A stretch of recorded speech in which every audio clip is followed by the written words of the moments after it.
मेरे प्यारे छात्रों, सृजन क्लासेस के इस वीडियो लेक्चर में आप सभी का बहुत बहुत स्वागत है। आज हम लोग बेसिक का अंतिम क्लास पढ़ रहे हैं। इसमें केवल हम लोग आज सूत्र पर डिस्कस करेंगे। जो भी महत्वपूर्ण सूत्र होते हैं, महत्वपूर्ण यौगिक होते हैं, उसके सूत्र पर डिस्कस करेंगे।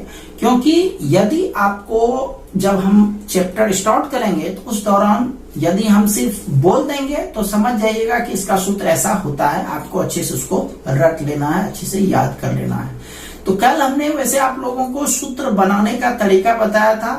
तो आज हम लोग जो है कुछ और महत्वपूर्ण सूत्र के बारे में पढ़ेंगे। एक दिन हमने चौथा वीडियो लेक्चर या तीसरा वीडियो लेक्चर में कुछ सूत्र का चार्ट दिए थे। आज भी हम लोग कुछ महत्वपूर्ण सूत्र का चार्ट लेकर के आ रहे हैं। तो उसको आप लोगों को याद करना, हम एक एक करके सब सूत्र को डील कर देते हैं। ठीक है, तो सबसे पहले हम लोग महत्वपूर्ण अम्ल के बारे में चलेंगे। क्योंकि आपके क्लास में एक चैप्टर अम्ल, क्षार और लवण से संबंधित है। और भी जितने भी महत्वपूर्ण यौगिक हैं वह सब सूत्र कोई कहीं ना कहीं किसी न किसी रूप में यूज होता है। आप लोग अच्छे से याद कर लीजिएगा। ठीक है, तो हम लोग सबसे पहले कुछ महत्वपूर्ण अम्ल पर चलते हैं। तो इसमें से सबसे पहला अम्ल है हाइड्रोक्लोरिक अम्ल। हाइड्रोक्लोरिक अम्ल HCl इसका सूत्र होता है। हाइड्रोजन क्लोराइड भी इसको बोल सकते हो, हाइड्रोक्लोरिक अम्ल। हाइड्रोजन और क्लोरीन है, हाइड्रोक्लोरिक अम्ल। इसका दूसरा नाम जो है, इसको नमकाम्ल भी कहा जाता है। ठीक है, नमकाम्ल भी कहा जाता है। दूसरा है सल्फ्यूरिक अम्ल। सल्फ्यूरिक अम्ल, तो सल्फ्यूरिक अम्ल H2SO4, जिसको गंधकाम्ल भी कहा जाता है। गंधकाम्ल मतलब इसमें गंधक जरूर कहीं न कहीं, S मतलब सल्फर, सल्फर माना गंधक। तो इसीलिए सल्फ्यूरिक अम्ल का दूसरा नाम क्या है? गंधकाम्ल, H2SO4। नेक्स्ट आते हैं नाइट्रिक अम्ल। नाइट्रिक अम्ल, जिसको सोरे का अम्ल भी कहा जाता है। इसका फॉर्मूला होता है HNO3। HNO3 नाइट्रिक अम्ल। नेक्स्ट है सल्फ्यूरस अम्ल। एक आप ऊपर पर देख चुके हैं, सल्फ्यूरिक अम्ल H2SO4 और अस में इक में ज्यादा होता है, अस में कम होता है, इसीलिए सल्फ्यूरस अम्ल H2SO3। लास्ट दिन जो है अस और इक पर डिस्कस हुआ था, जिसमें हम लोग अस में देख रहे थे कि अस का जो संयोजकता था वो कम होता था, इक का ज्यादा होता था। जस्ट लाइक यहाँ पर भी आप वैसे याद रख सकते हैं। सल्फ्यूरिक इक है तो 4 और अस है तो 3। तो सल्फ्यूरिक हो गया H2SO4 और सल्फ्यूरस हो गया H2SO3। ठीक है, नेक्स्ट आते हैं फ्यूमिंग। फ्यूमिंग सल्फ्यूरिक अम्ल। फ्यूमिंग सल्फ्यूरिक अम्ल H2S2O7। H2S2O7 फ्यूमिंग सल्फ्यूरिक अम्ल। नेक्स्ट है कार्बोनिक अम्ल। कार्बोनिक अम्ल H2CO3। H2CO3, CO3 कार्बोनेट जानते हैं, CO3 कार्बोनेट, तो H2CO3 हो गया आपका कार्बोनिक अम्ल। नेक्स्ट है बोरिक अम्ल। बोरिक अम्ल जनरली तौर पर कैरम बोर्ड जब खेलते हैं तो उसमें बोरिक एसिड का प्रयोग करते हैं फिसलने के लिए। तो बोरिक अम्ल H3BO3। H3BO3, B for boric, B for boron होता है, बोरॉन से ही यह शब्द बना बोरिक। तो बोरिक अम्ल H3BO3।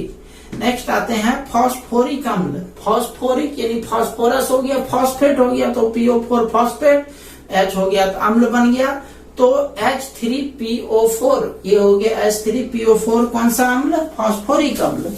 नेक्स्ट आते हैं, नेक्स्ट है फॉर्मिक अम्ल। फॉर्मिक अम्ल, फॉर्मिक अम्ल जिसका दूसरा नाम जो है, यूपेक नाम जिसको बोलते हैं, इसको हम लोग अपने नेक्स्ट चैप्टर में डील करेंगे।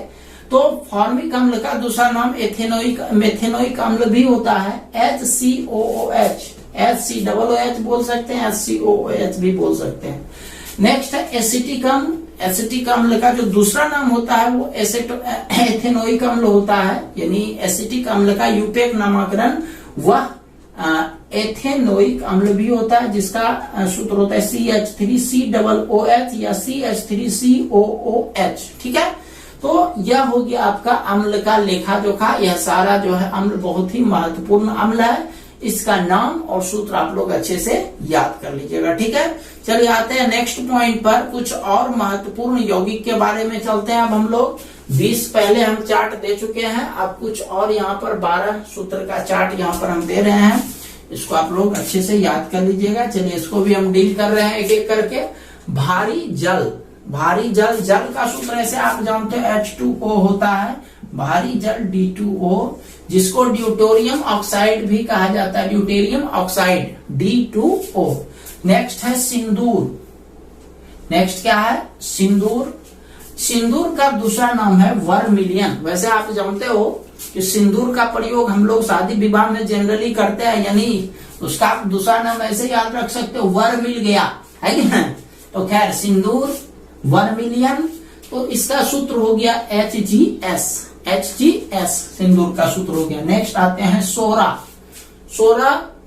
अब देखो नाइट्रिक अम्ल को हम लोग सोरा अम्ल कहते हैं, नाइट्रिक अम्ल को ही हम लोग सोरा अम्ल कहते हैं। तो NO3 यूज हुआ था, तो सोरा में भी NO3 यूज हुआ है, बस सिर्फ सोरा कहेगा तो KNO3, यानी इसको बोल सकते हैं पोटेशियम नाइट्रेट। सोरा मतलब हो गया पोटेशियम नाइट्रेट। नेक्स्ट चूहा विष, चूहा विष आप जानते हैं पैकेट वगैरह में चूहा विष का प्रयोग चूहे को मारने के लिए किया जाता है, जिसको रोटी के साथ लगा करके छोड़ देने पर यदि वह खाता है तो चूहा अपने आप मर जाता है। तो ये है चूहा विष। चूहा विष जो है जिंक फॉस्फाइड होता है, ZN3P2, जिंक फॉस्फाइड। नेक्स्ट है पोटास एलम, जिसको फिटकिरी भी कहा जाता है। फिटकिरी, फिटकिरी आप नाम सुने हैं, जनरली तौर पर दाढ़ी जब बनाते हैं लोग तो उसके बाद लास्ट में फिटकिरी का प्रयोग किया जाता है ताकि खून वगैरह बहे तो लगा देने से वह कंट्रोल हो जाए। दूसरा चीज फिटकिरी का उपयोग यदि दांत वगैरह में दर्द होता है तो उसको पानी के साथ मिला करके उसको जो है बुलबुला कर दीजिए, दांत दर्द दूर हो जाएगा। खैर ये जो भी है छोटा मोटा जानकारी था, हमने आपको बता दिया। तो ये पोटास एलम या फिटकिरी, यह सबसे लंबा सूत्र में से एक है। ऊपर वाला और नीचे वाला दोनों सूत्र सेम है, पोटास एलम और क्रोम एलम दोनों। देखिए पोटास एलम और क्रोम एलम दोनों का सूत्र सेम है, तो बस थोड़ा सा फर्क है, पोटास का पोटेशियम और क्रोम का क्रोमियम। तो देखिए पोटास एलम, एलम इसका सूत्र होता है K2SO4 Al2SO4 का होल 3 × 24H2O। और क्रोम एलम में भी K2SO4, बस क्रोम की जगह क्रोमियम यूज हुआ है Cr2, उसमें एल्यूमिनियम था, इसमें क्रोमियम है। तो potash alum K2SO4 Al2SO4 whole 3 × 24H2O और क्रोम एलम K2SO4 × Cr2SO4 का होल 3 × 24H2O। तो ये हो गया क्रोम एलम और पोटास एलम। एक सूत्र याद रहेगा तो दूसरा ऑटोमेटिक याद हो जाएगा, तो एक तो अच्छे से रट लीजिएगा। नेक्स्ट आते हैं चूना जल, चूना जल, कैल्शियम हाइड्रोक्साइड CaOH का होल 2, एक कली चूना होता है जिसको हम लोग कैल्शियम ऑक्साइड कहते हैं। यह है चूना जल, कैल्शियम हाइड्रोक्साइड CaOH का होल 2। नेक्स्ट आते हैं laughing gas, nitrous oxide, nitrous oxide. आप लोग जानते हैं जब दुश्मनी होता है तो लोग जो है एक दूसरे को मारने का कोशिश करते हैं, लेकिन एक ऐसा भी गैस है जिसमें यदि आपको किसी से दुश्मनी है तो हंसा हंसा करके मार दो। अब हंसने के लिए तो एनर्जी चाहिए, अब दिन भर उस गैस को छोड़ दो, दिन भर हा हा हा हा लोग करते रहेगा तो क्या स्थिति होगा। खैर छोड़िए जो भी है। लाफिंग गैस, तो लाफिंग गैस नाइट्रस ऑक्साइड, जिसको छोड़ देते हैं तो दिन भर लोग हंसते रहता है, हा हा करते रहेगा। खैर लाफिंग गैस जिसका दूसरा नाम है नाइट्रस ऑक्साइड N2O। नेक्स्ट है आंसू गैस क्लोरोपिक्रीन, जिसको हम लोग क्लोरोपिक्रीन, आंसू का अंग्रेजी टीयर होता है, टीयर माना आंसू, तो आंसू गैस का दूसरा नाम टीयर गैस भी बोल सकते हो, जिसका दूसरा नाम है क्लोरोपिक्रीन। तो यह भीड़ सबको हटाने के लिए आंसू गैस का प्रयोग किया जाता है। बहुत ज्यादा भीड़ जब कहीं जुट जाता है जिसको आवश्यकता नहीं होती तो उस भीड़ को हटाने के लिए तितर बितर करने के लिए आंसू गैस का गोला छोड़ा जाता है, जिसका सूत्र होता है CCl3NO2, CCl3NO2। नेक्स्ट है क्लोरोफॉर्म, क्लोरोफॉर्म विस्थापन अभिक्रिया जब किया जाता है मेथेन का यूवी लाइट के प्रेजेंट में तो एक प्रोडक्ट बनता है क्लोरोफॉर्म। तो क्लोरोफॉर्म CHCl3 विस्थापन अभिक्रिया में हम आपको ये बताएंगे कि क्लोरोफॉर्म मेथेन से क्लोरोफॉर्म बनता कैसे है। तो ये क्लोरोफॉर्म है। नेक्स्ट है खरिया या चौक, खरिया चौक।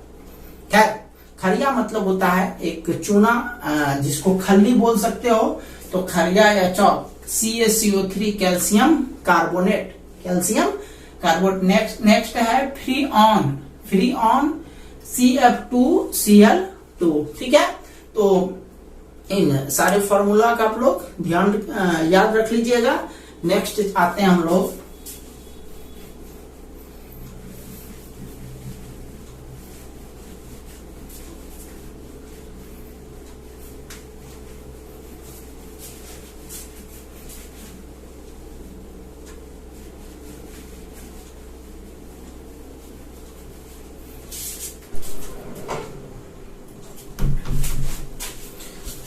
चलिए कुछ और यौगिक पर चलते हैं।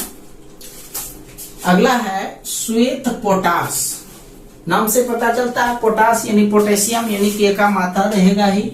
श्वेत पोटास KClO3, इसको पोटेशियम क्लोरेट भी बोल सकते हो, KClO3।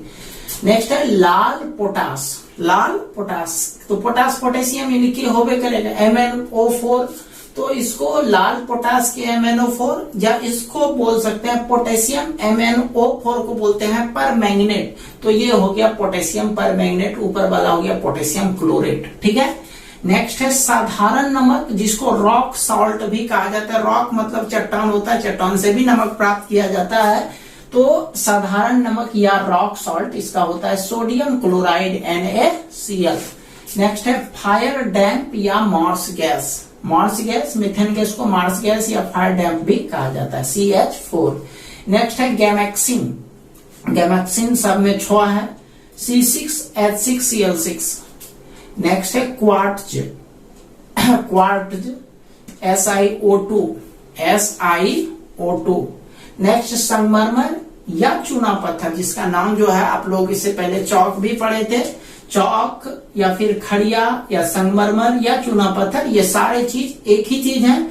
इसका फॉर्मूला हुआ CaCO3 यानी कैल्शियम कार्बोनेट। नेक्स्ट है कली चूना, कली चूना CaO, कैल्शियम ऑक्साइड।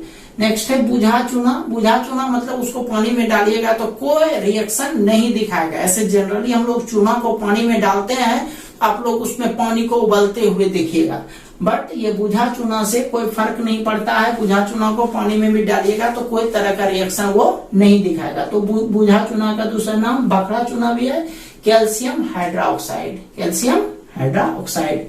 और ये कली चूना कैल्शियम ऑक्साइड।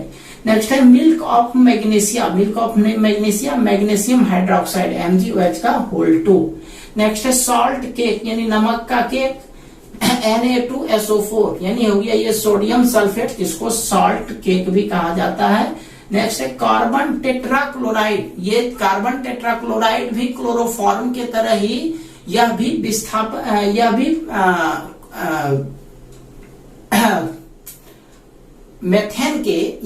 मेथेन के विस्थापन यानी प्रतिस्थापन अभिक्रिया से प्राप्त होता है कार्बन टेट्राक्लोराइड, ठीक है। तो हम लोग उस पर डिस्कस करेंगे कि कार्बन टेट्राक्लोराइड किस तरह से मेथेन गैस के प्रतिस्थापन अभिक्रिया के फलस्वरूप बनता है, ठीक है। चलिए, तो ये था महत्वपूर्ण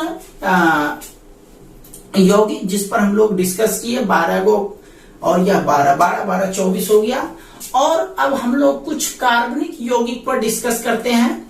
तो कार्बनिक यौगिक जो बहुत सारे, ये सारी चीज जो है इसमें से बहुत ही महत्वपूर्ण है। इसमें से कुछ न कुछ चीज आपके चैप्टर में यूज किया हुआ मिलेगा, तो हम जैसे बोल देंगे तैसे आप अभी से ये सूत्र याद रखोगे तो वहां पर कोई प्रॉब्लम नहीं होगा। तो चलते हैं मेथेन, मेथेन होता है CH4, मेथेन CH4 ये कार्बनिक यौगिक है। दूसरा इथेन C2H6, तीसरा प्रोपेन, प्रोपेन C3H8। नेक्स्ट है ब्यूटेन, ब्यूटेन C4H10। अगला है पेंटेन C5H12। इसमें देखिए जितना भी 1 से लेकर के 5 तक है उसमें कार्बन से हाइड्रोजन का जो परमाणु होता है, ये जो नीचे आप देख रहे हो परमाणु, तो उसका दुगना से 2 ज्यादा होते हैं। जैसे 1 था, 1 का दुगना 2, उसमें 2 जोड़ 2 4, 2 का दुगना 4, उसमें 2 जोड़ 2 6, यानी दुगना करके 2 जोड़ 2। जैसे 3 दूनी 6, 6 2 8, 4 दूनी 8, 8 2 10, 5 दूनी 10, 10 2 12। तो यह जो है जितना भी 1 से 5 तक था, methane, ethane, propane, butane, pentane, यह जो है दुगना करके 2 जोड़ने पर प्राप्त होता है। तो यह सब जो है एल्कीन ग्रुप के सदस्य होते हैं, जिसको हम आप लोगों को कार्बनिक रसायन में ये चीज पढ़ाएंगे। नेक्स्ट है छठा एथिलीन, जिसको एथीन भी कहते हैं, C2H4। सातवां है इथाइन, जिसका एसिटिलीन भी बोला जाता है, ये C2H2। छठा के बारे में एक इंपॉर्टेंट चीज, एथिलीन एक ऐसा गैस होता है जिसका उपयोग फल पकाने के लिए किया जाता है। ठीक है, चलिए खैर आते हैं नेक्स्ट बेंजीन। 8 जो है बेंजीन C6H6। C6H6 यह जो एक समषष्टभुज के बीच में एक वृत्त के टाइप का संरचना बना करके भी लिख सकते हैं। टॉलुइन हो गया C6H5CH3, C6H5CH3, या फिर इसमें भी एक समषष्टभुज बना करके उसके अंदर वृत्त और यहाँ पर CH3 लिख सकते हैं। नेक्स्ट है फिनॉल C6H5OH। C6H5OH देखो 8 से लेकर के 12 तक में एक विशेषता क्या है, इसमें जितना भी है कार्बन का संख्या वह 6 या 6 से ज्यादा है, और सब में जो है यह एक विशेष आकृति प्राप्त हो रहा है। टॉलुइन C6H5CH3, तो वही समषष्टभुज बना करके उसके अंदर वृत्त और उसके ऊपर CH3। नेक्स्ट है फिनॉल C6H5OH, वही समषष्टभुज के अंदर वृत्त उसके ऊपर OH जो लास्ट में यहाँ पर है विक्रियाशील समूह, वह वहां पर ऐड हो जाता है।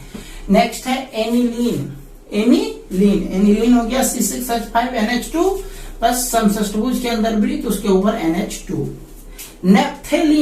नेप्थेलीन ये है C10H8, और यहाँ पर 2 एक तरह से समषष्टभुज बना हुआ है।